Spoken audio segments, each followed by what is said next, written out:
என் பெயர் மதனா. எனக்கு 21 வயது ஆகிறது. நான் பிஏ படித்து விட்டு வேலை தேடிக்கொண்டு இருக்கிறேன்.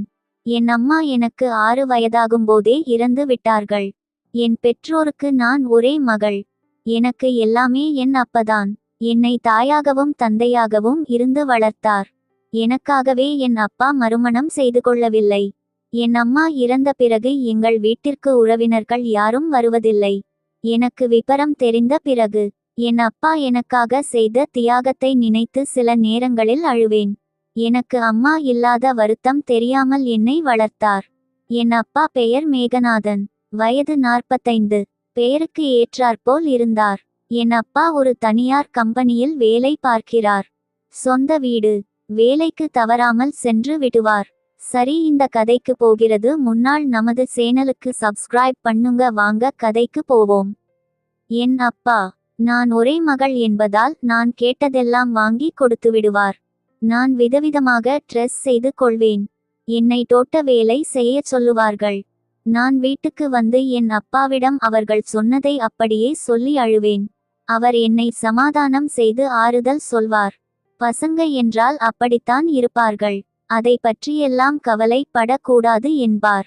மிகவும் அமைதியாக இருப்பார். மிகவும் நல்லவராக நடந்து கொள்வார். என் அப்பா மிகவும் நாகரிகம் ஆனவர். பொறுப்பானவர். ஆனால் அவர் முகத்தில் எப்போதும் ஒரு கவலை தெரியும். எனக்கு அப்போது புரியவில்லை. நான் பள்ளி படிப்பு முடிக்கும் வரை எனது துணிகளை துவைத்து தருவார். எனக்கு தலை வாரி விடுவார்.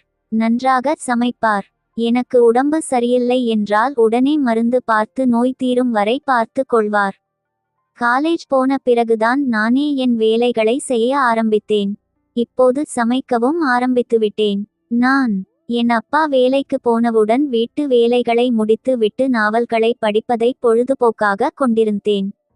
ஒரு நாள் என் அப்பாவுக்கு வேலைக்கு போகும்போது லேசாக அடி பட்டு விட்டது. இடுப்பிலும் கை கால்களிலும் அடி. அவரால் தினசரி வேலைகளை பார்த்து கொள்ள முடியவில்லை.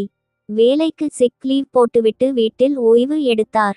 அவரது தினசரி நானே சாப்பாடு செய்ய வேண்டியதாயிற்று. எங்களுக்கு உறவினர்கள் யாரும் இல்லை என்பதால் என் அப்பாவை பார்த்து மருந்து கொடுக்க என்னை தவிர யாரும் இல்லை. எனக்காக வாழ்க்கையையே தியாகம் செய்த என் அப்பாவுக்காக சமையல் செய்து பார்த்து கொள்ளும் வாய்ப்பு கிடைத்ததற்கு நான் சந்தோஷப்பட்டேன். கையில் அடி பட்டிருந்ததால் சாப்பாடு நானே ஊட்டினேன். காயத்தை சுத்தம் செய்வது, மருந்து தடவுவது, எல்லா வேலைகளையும் நானே செய்தேன். முற்றுப்புள்ளி. சில நாட்களில் என் அம்மாவை நினைத்து கண்ணீர் சிந்துவார். மிகவும் கஷ்டத்தோடு என்னை பார்ப்பார். முற்றுப்புள்ளி. பகல் 10 மணி. என் அப்பா டிபன் சாப்பிட்டு விட்டு நன்றாக அசந்து தூங்கிக் கொண்டு இருந்தார். மருந்து போடுவதற்காக தூக்கத்தில் இருந்த அவரை எழுப்பி பார்த்தேன். விழிக்கவில்லை. சரி என்று நான் மருந்து கொடுத்து விட்டு தூங்க சென்றேன். அடுத்த நாள் காலையில் அப்பா ஆபீஸ் கிளம்பினார். அப்பா, நாளைக்கு ஆபீஸ் போகலாம், இன்று ரெஸ்ட் எடுக்க வேண்டியது தானே என்றேன். இல்லம்மா, நான் ஆபீஸ் போகலையா, நாம எப்படி சாப்பாடு சாப்பிடுவது? சரி, எல்லாம் சரி ஆகிவிடும் என்றார். நான், அப்பா நீங்க வேணுமா இன்னொரு கல்யாணம் பண்ணிக்கோங்க என்றேன். அப்பா, வேண்டாம், உன்னை கஷ்டப்பட விட்டு விட்டு நான் இன்னொரு கல்யாணம் பண்ணிக்க மாட்டேன் என்றார். நான், அப்பா எனக்கு ஒரு கஷ்டமும் இல்லை என்றேன். அப்பா, உனக்கு ஒன்றும் தெரியாது, சித்தி ஒருத்தி வந்தால் உன்னை ரொம்ப கஷ்டப்படுத்துவள். நான், அப்பா நீங்க பாடுற கஷ்டத்தை என்னால் பார்க்க முடியவில்லை. வேணுமா நாம தோட்ட வேலை செய்யலாம் என்றேன். அப்பா, நீ சொல்வது சரிதான், ஆனால் நான் கல்யாணம் பண்ணிக்க மாட்டேன், நாம தோட்ட வேலை செய்யலாம் என்றார். நான், சரி நீங்க கொஞ்சம் ரெஸ்ட் எடுக்க வேண்டும் என்றேன். அப்பா, சரி டைம் ஆச்சு, நான் ஆபீஸ் போறேன் என்று கிளம்பி சென்று விட்டார். சரி, நாம போய் சமைக்கலாம் என்று வீட்டுக்கு போய் சமையல் வேலை பார்த்தேன். அப்போ தான் யாரோ கூப்பிடும் சத்தம் கேட்டது. நான் யார் என்று பார்த்தேன். என்னுடைய அப்பாவின் நண்பர், பக்கத்து வீடு. என்னம்மா அப்பா என்ன பண்றார் என்று கேட்டார். அப்பா, இப்பதான் வேலைக்கு போனார் என்று சொன்னேன். உங்க அப்பாவுக்கு அடி பட்டு விட்டது அப்படின்னு கேள்விப்பட்டேன். ஆமாம், என்ன பண்றது, எல்லாம் விதி என்றேன். நானும் அப்பாவை இன்னொரு கல்யாணம் பண்ணிக்க சொல்றேன், அப்பா கேட்க மாறுகிறார் என்றேன். இங்க பாருமா, நீ முதல கல்யாணம் பண்ணிக்கோ, அபாரம் உங்க அப்பா கல்யாணம் பண்ணினார் என்றார். இல்ல, நான் கல்யாணம் பண்ண எங்க அப்பாவை விட்டு நான் பிரிந்து போக வேண்டும், அதனால் வேண்டாம் என்றேன். வீட்டோட மாப்பிளையை பார்த்து கல்யாணம் பண்ணிக்க என்று சொன்னார்.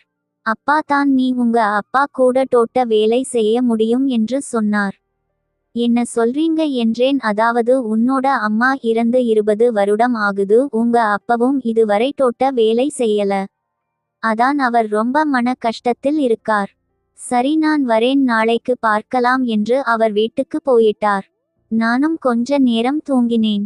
அப்பாவும் வீட்டுக்கு வந்து சேர்ந்தார்.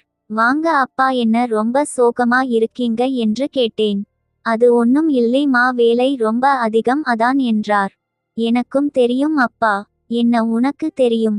அப்பா அம்மா இறந்ததில் இருந்து நீங்க தோட்ட வேலை செய்யவில்லை. அதான் எப்போவும் நீங்க ரொம்ப சோகமாக இருக்கீங்க. அதெல்லாம் ஒன்றும் இல்லை தலைவலி, கொஞ்சம் காபி போட்டு எடுத்துன்னு வா என்றார். நானும் எங்க அப்பாவுக்கு காபி போட்டு எடுத்துன்னு வந்து கொடுத்தேன். அப்பா ரொம்ப தூக்கம் வருதுன்னு தூங்க போயிட்டார். அப்பா நான் கேட்டதற்கு பதில் சொல்ல இல்லை. நான் எப்படி அப்பாவை இன்னொரு கல்யாணம் பண்ணிக்க சம்மதிக்க வைக்கலாம் என்று யோசித்தேன்.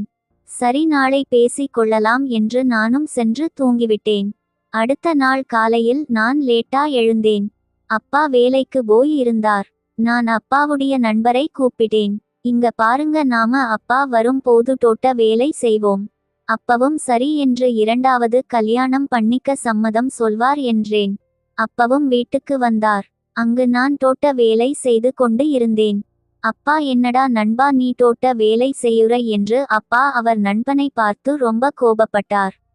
அப்பா அவரை திட்டதீங்க, நீங்க உங்க வேலையா பாருங்க என்றேன்.